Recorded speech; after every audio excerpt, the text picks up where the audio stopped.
전능하사 천지를 만드신 하나님 아버지를 내가 믿사오며 그 외아들 우리 주 예수 그리스도를 믿사오니 이는 성령으로 잉태하사 동정녀 마리아에게 나시고 본디오 빌라도에게 고난을 받으사 십자가에 못 박혀 죽으시고 장사한 지 사흘 만에 죽은 자 가운데서 다시 살아나시며 하늘에 오르사 전능하신 하나님 우편에 앉아 계시다가 저리로서 산자와 죽은 자를 심판하러 오시리라.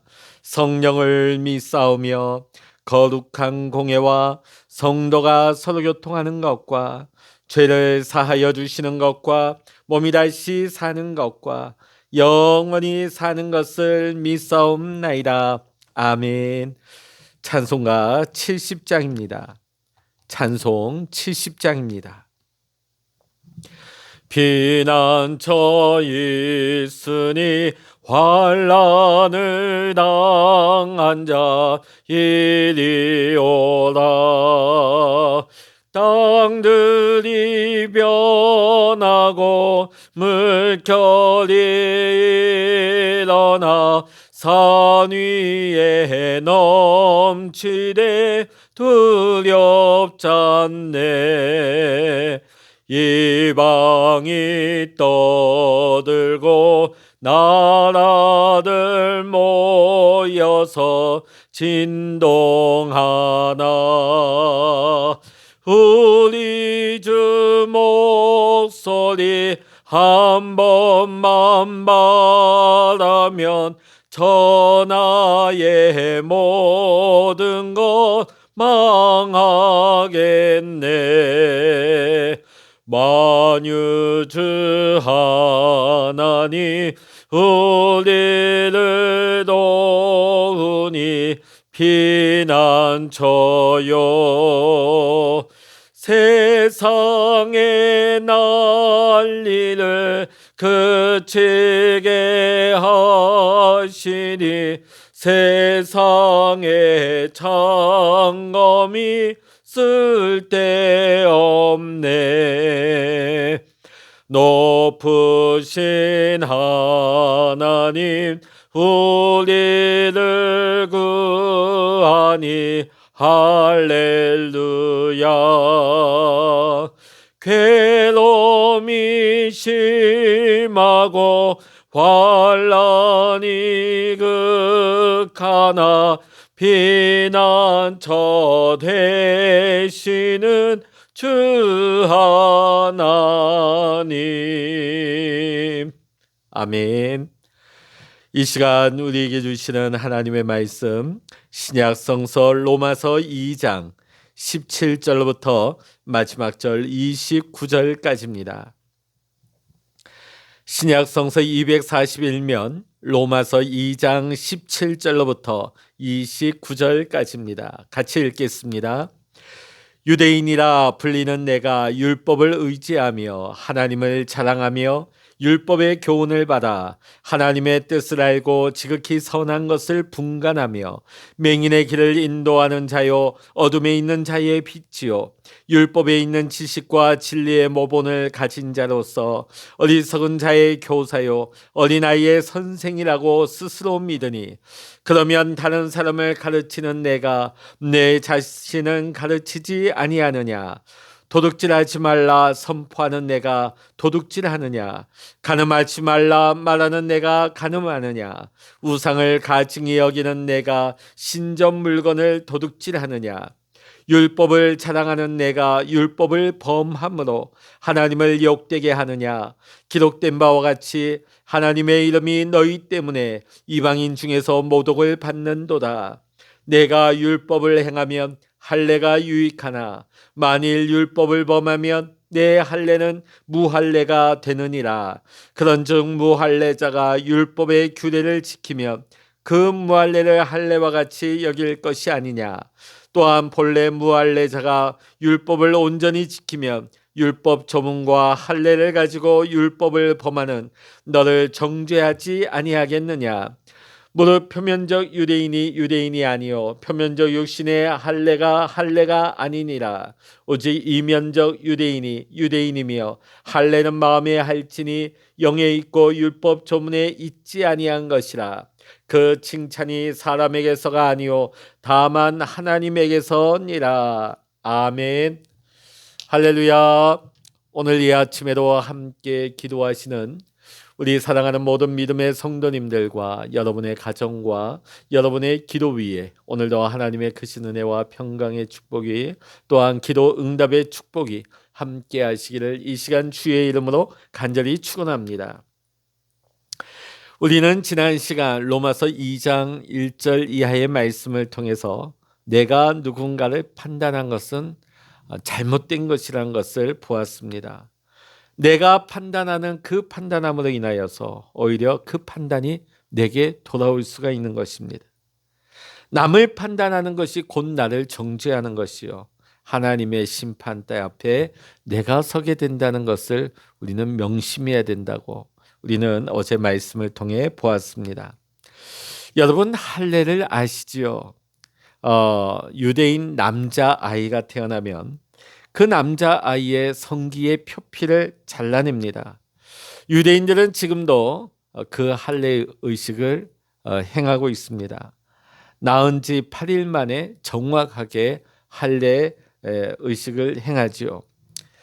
자, 그렇다면 유대인들은 하루에 몇 번씩 화장실 가게 되면 자기의 그 할례 의식을 행한 그 표징을 보면서 뭘 생각하겠습니까? 나는 유대인이야. 나는 유대 민족이야. 나는 하나님의 백성이야.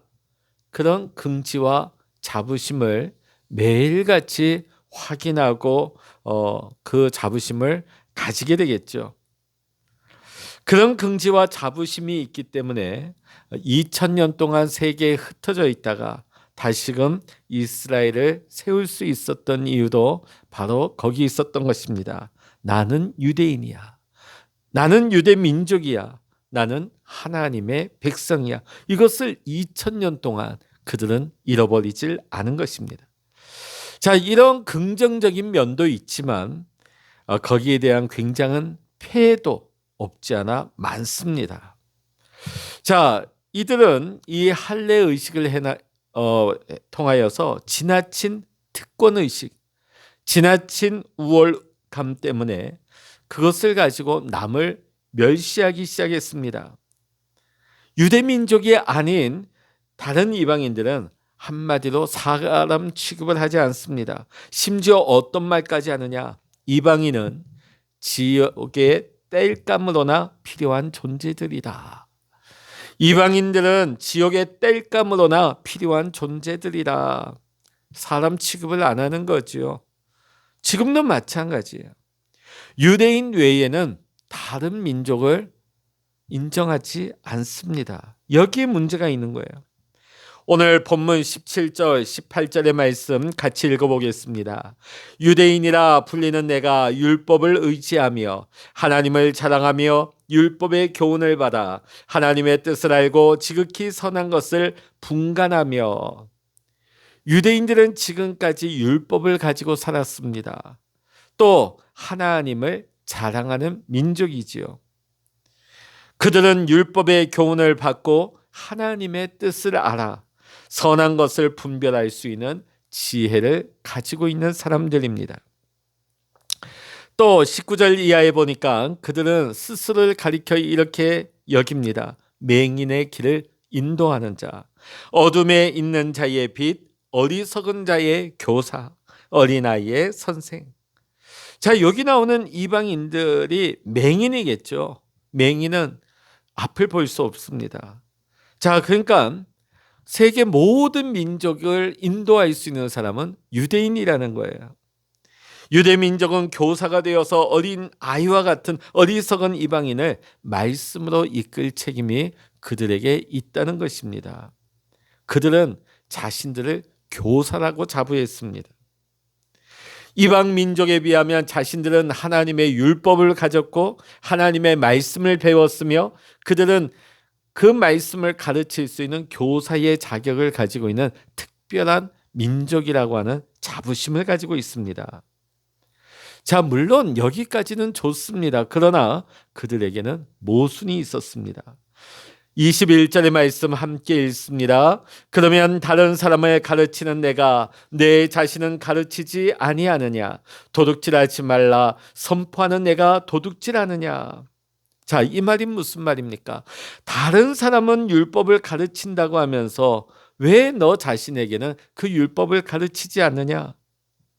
너희가 율법의 본질, 율법의 정신은 잃어버리고 율법의 껍데기만을 너희들은 암송하며 다니고 있지 않느냐? 그것이 문제다.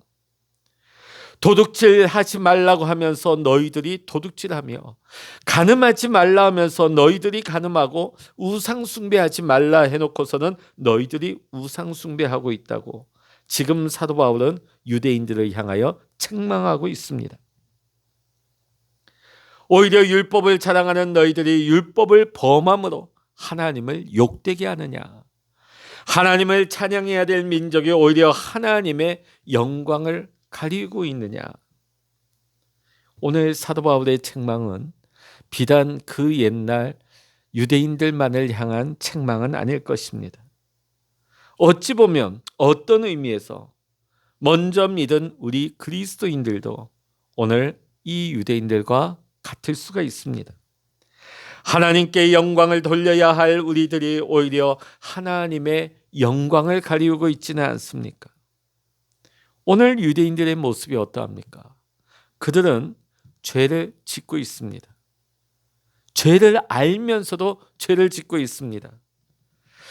그 죄는요, 모르고 짓는 죄보다 더 크다는 것이죠.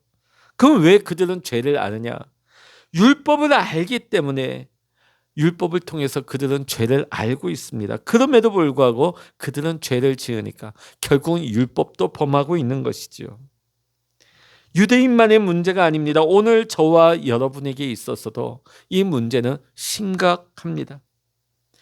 그러면 안 된다는 것을 알면서도 우리는 그런 죄를 짓고 있다면 우리는 장차 더 큰 심판을 받을 수밖에 없는 것입니다. 오늘 이것이 사도 바울이 지적하고 있는 유대인들의 죄악의 모습입니다. 예수님께서는 유대인들의 위선과 형식주의에 대해서 종종 책망을 하십니다. 마태복음 23장에 보니까 화 있을진저 외식하는 서기관들과 바리새인들이여, 너희는 천국문을 사람들 앞에서 닫고 너희도 들어가지 않고 들어가려 하는 자도 들어가지 못하게 하는도다. 서기관 바리새인들은 유대인들의 지도자입니다. 자, 그런데 예수님 뭐라 말씀하십니까? 그들이 천국문을 닫아버렸다. 자기도 들어가지 못하고 남도 들어가지 못하게 한다고. 자기도 못 들어가고 남도 못 들어가게 한다. 이 얼마나 안타까운 일입니까? 자, 그런데 오늘 이 일이 우리에게도 일어날 수 있다는 것입니다. 오늘 나의 잘못된 모습을 통하여서 사람들이 나를 통하여 천국으로 들어올 수 있는 것이 아니라 나도 들어가지 못하는 천국에 나로 인하여서 그들도 나 때문에 천국에 들어가지 못하게 된다는 것이죠. 다른 사람의 구원마저도 방해하는 존재가 되어버린 것입니다. 우리가 신앙인의 모습을 잃어버리고 종교인의 모습만을 가지고 신앙생활하고 있지는 않습니까? 여러분, 종교인이 무엇입니까? 똑같은 종교적인 행위를 반복하는 사람들, 종교적인 일을 반복하는 사람들, 이러한 사람들은 위선에 빠지기가 굉장히 쉽습니다. 외식에 빠지기 쉽습니다. 형식적인 종교 예배에 빠지기가 쉽습니다. 그러면서 그들은 특권의식을 가지게 됩니다. 나는 남보다 오래 믿는다고. 나는 남보다 오래 믿었다고. 나는 남보다 헌금도 많이 한다고. 나는 남보다 봉사도 많이 한다고. 자신도 모르게 어느덧 선민의식이 쌓이는 것입니다. 유대인처럼 죄를 지으면서도 나는 지옥에 안 갈 것이다 하는 확신을 가지는 것이죠. 나는 공로를 많이 쌓았으니까, 나는 교회를 오래 다녔으니까, 나는 직분을 가졌으니까. 여러분, 이 모습이 누구의 모습입니까? 지금 사도 바울이 책망하고 있는 유대인들의 잘못된 생각이었던 것입니다. 우리도 이러한 착각에 종종 빠질 수가 있는 것입니다. 주님께서는 우리에게 말씀하십니다. 마태복음 7장의 말씀, 나더러 주여 주여 하는 자마다 천국에 들어갈 것이 아니요 다만 하늘에 계신 내 아버지의 뜻대로 행하는 자라야 들어가리라. 아멘. 경고의 말씀입니다. 주여 주여 한다고 해서 다 천국에 간다는 것이 아니, 하늘에 계신 아버지의 뜻대로 행하는 자가 들어간다고 말씀하십니다. 오늘 여러분, 이것이 오늘 우리의 문제입니다. 오늘 이것이 사도 바울에게 책망을 받았던 유대인들의 문제이기도 했습니다. 그들은 그것만, 율법만 자랑한 것이 아니라 할례도 자랑했습니다. 본문 25절부터 27절까지의 말씀을 한번 읽어보면 오늘 그들은 할례를 자랑하고 있습니다. 그런데 오늘 이 할례가 결코 특권 의식이 될 수 없다는 것입니다. 여러분, 할례를 받았다 할지라도 내가 율법을 행하지 않는다면, 지키지 않는다면 그 할례가 무슨 소용이 있겠습니까? 저는 이렇게 예를 한번 들어보겠습니다. 이것은 마치 결혼 반지와도 같다. 우리가 결혼식을 하고 결혼할 때 서로 결혼 예물로서 반지를 주고받습니다. 여러분, 반지를 끼는 이유가 무엇입니까? 내가 반지를 끼고 있다는 것은 내가 이제는 내 아내, 내 남편만을 사랑하겠다 하는 약속의 의미를 가지는 것이 결혼 반지입니다. 자, 그 반지를 버젓이 끼고서 여전히 내가 다른 여자를 만나고 사귀며 내가 다른 남자를 사귀고 교제한다면 그 반지는 끼지 않는 것보다 못한 거죠. 아예 그 반지를 빼버리는 것이 나을 것입니다. 오늘 유대인들의 모습이 이러하지요. 오직 하나님만을 섬기고 하나님의 말씀에 순종하겠다는 표시로서 그들은 할례를 행하였습니다. 그런데 그들이 할례는 자랑하면서도 여호와의 말씀에 순종하지 않습니다. 말씀대로 살지 않습니다. 그러면 그것이 무슨 의미가 있단 말입니까? 할례는 결코 그들을 구원할 수가 없는 것입니다. 물론 우리는 할례는 받지 않았습니다. 그 대신 우리는 세례를 받았죠. 근데 여러분, 세례가 우리의 구원을 보장하는 것은 아닙니다. 세례를 받은 이후에, 또 세례를 받기 전이라 할지라도 내가 예수 그리스도를 나의 구주로 영접하고 이제 예수님이 내 인생의 주인이 되어서 내가 내 죄를 주님의 보혈로 씻었다는 사실을 믿을 때에 우리는 구원을 얻는 것입니다. 지금은 돌아가셨죠. 옛날 빌레 그레암 목사님이 이런 말씀을 하셨습니다. 내가 천국 가는 이유는 수십만, 수백만의 사람을 예수님 때문께로 인도했기 때문에 내가 천국 가는 거 아니다. 내가 죄인이기 때문이다. 내가 죄인이기 때문에 그리스도의 은혜가 필요하고 그 은혜를 받음으로 말미암아 나는 천국에 갈 수 있다고 빌리 그레암 목사님은 고백했던 것입니다. 오늘 우리는 날마다 주님 앞에 죄인의 모습으로 서야 하는 것입니다. 오늘도 나는 주님의 긍휼이 필요한 사람입니다. 나는 주님의 은혜가 아니면 단 한순간도 온전할 수 없는 사람입니다. 이 믿음의 고백을 가지고 십자가 앞에 나가야 하는 것입니다. 그런데 내가 의인이라고 착각하기 시작할 때 우리는 남을 정죄하고 남을 판단하고 남을 비난하게 될 것입니다. 여기에 잘못된 유대인의 모습이 있습니다. 오늘 우리가 세례를 받았다 할지라도, 우리가 교회에서 직분을 받았다 할지라도, 내가 수십 년의 신앙의 연륜을 가지고 있다 할지라도, 내가 예수 그리스도의 보혈을 믿지 않는다면 결코 그 세례가 우리를 구원할 수가 없는 것입니다. 오늘 성경은 한 걸음 더 나아가 우리가 진정 어떤 사람이 되어야 할 것인지 우리에게 설명하고 있습니다. 28절, 29절의 말씀 읽어보십니다. 무릇 표면적 유대인이 유대인이 아니요 표면적 육신의 할례가 아니니라. 오직 이면적 유대인이 유대인이며 할례는 마음에 할지니 영에 있고 율법 조문에 있지 아니한 것이라. 그 칭찬이 사람에서가 아니요 다만 하나님에게서니라. 아멘. 오늘 28절, 29절의 말씀 보니까 두 가지 유대인에 대해서 말씀하고 있습니다. 먼저는 표면적인 유대인입니다. 자, 표면적인 유대인은 뭘까요? 겉모습만 유대인이라는 거죠. 겉으로 보이는 건 유대인입니다. 자, 그럼 이면적인 유대인은 무엇일까요?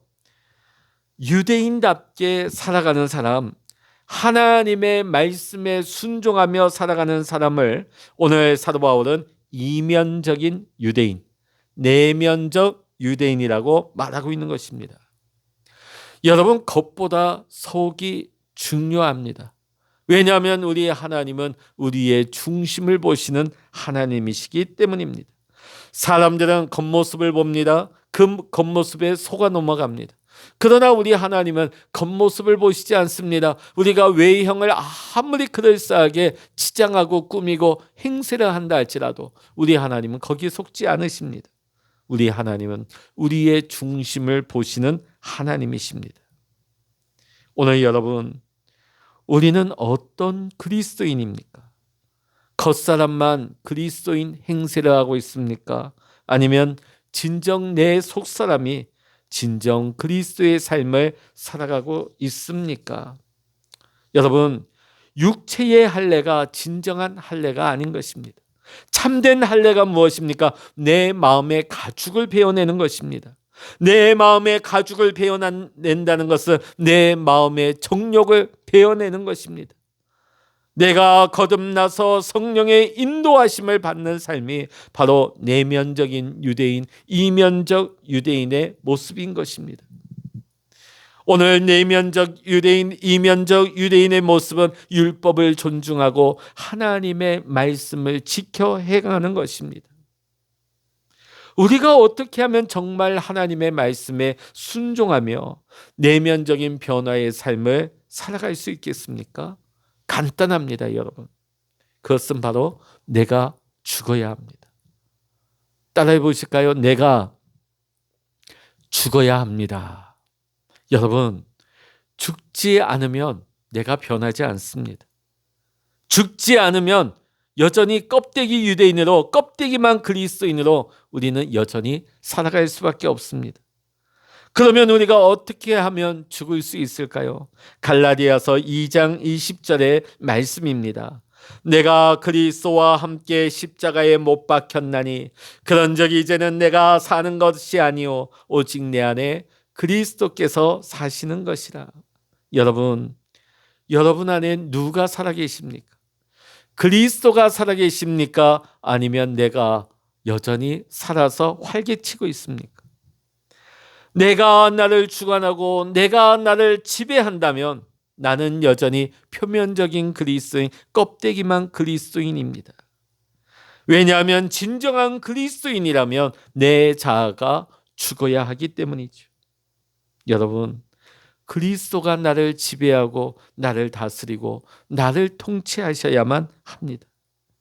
내 못된 성격, 내 못된 고집을 하나님께 마음의 할례를 행해야 됩니다. 내 마음의 정욕을 베어 드릴 때에 비로소 내 안에 그리스도가 사시는 것입니다. 그러나 아직 내 안에 내가 살아있고 내가 소리친다면 사단이 와서 유혹의 노크를 두드릴 때에 우리는 백전백패할 수밖에 없습니다. 여러분, 마귀가 우리의 마음 문을 두드릴 때 누가 나가야 될까요? 내 안에 내가 살아 활개치고 있다면 내가 나가겠죠. 내가 나가면 내가 분노하고 내가 소리치고 나는 패하고 말 것입니다. 그러나 내 안에 주님이 거하시게 되면 마귀가 노크한다 할지라도 우리 주님이 나가시는 거예요. 우리 주님이 나가시면 마귀는 도망가는 것입니다. 마귀는 패할 수밖에 없습니다. 여러분, 내 안에 누가 살아계십니까? 내 안에 내 인생의 주도권을 누가 가지고 있습니까? 사랑하는 성도 여러분, 이제는 예수 그리스도께 내 인생의 주도권을 내어놓으시기를 바랍니다. 주님이 내 인생의 주인이 되셔야 합니다. 그럴 때야만이 우리는 진정한 변화의 삶을 경험할 수가 있는 것입니다. 그때에만이 우리는 하나님의 사람으로 살 수가 있는 것입니다. 오늘 이 아침 하나님의 말씀을 받은 우리 모두가 이러한 축복의 삶을 살아갈 수 있기를 이 시간 주의 이름으로 간절히 축원합니다. 기도하시겠습니다. 할렐루야. 하나님 아버지, 우리가 겉사람만 그리스도인인 척하지 말게 하시고 우리의 속사람이 그리스도의 사람 되기를 원합니다. 주님께서 나를 다스리시고 통치하셔서 마귀가 나를 노크하고 유혹해 올 때 내가 나아가서 만나면 우리는 패할 수밖에 없습니다. 아무리 원수 사람 마귀가 우리를 유혹한다 할지라도 내 안에 주님이 거하시고 주님이 나를 다스리실 때, 마귀가 나를 유혹할 때 주님이 나가시면 우리는 승리할 수밖에 없습니다. 주님 앞에 우리의 인생의 주도권을 이제는 올려드립니다. 내 인생의 주인은 오직 주님이십니다. 주님, 나를 다스리소서, 나를 통치하여 주시고 나를 주의 길로 인도하여 주시옵소서. 오늘 이 아침에도 우리가 하나님 앞에 기도할 때에 하나님 우리의 기도를 들어 응답하여 주시고 오늘도 내 마음을 하나님 주의 은혜로 채우시며 성령으로 충만하게 하여 주셔서 오늘도 주님을 기뻐하며 주님과 동행하며 주님의 뜻대로 살아갈 수 있는 우리의 삶이 될 수 있도록 주여 인도하시고 축복하여 주시옵소서. 모든 감사와 영광을 주님께 올려드리며 우리 주 예수 그리스도의 이름으로 간절히 기도하옵나이다. 아멘. 찬양하라 내 영혼아, 찬양하라 내 영혼아, 내 속에 있는 것들아 다 찬양하라. 기도하라 내 영혼아, 기도하라 내 영혼아, 내 속에 있는 것들아 다 기도하라. 주여 일창으로 합심하여 기도하십니다. 주여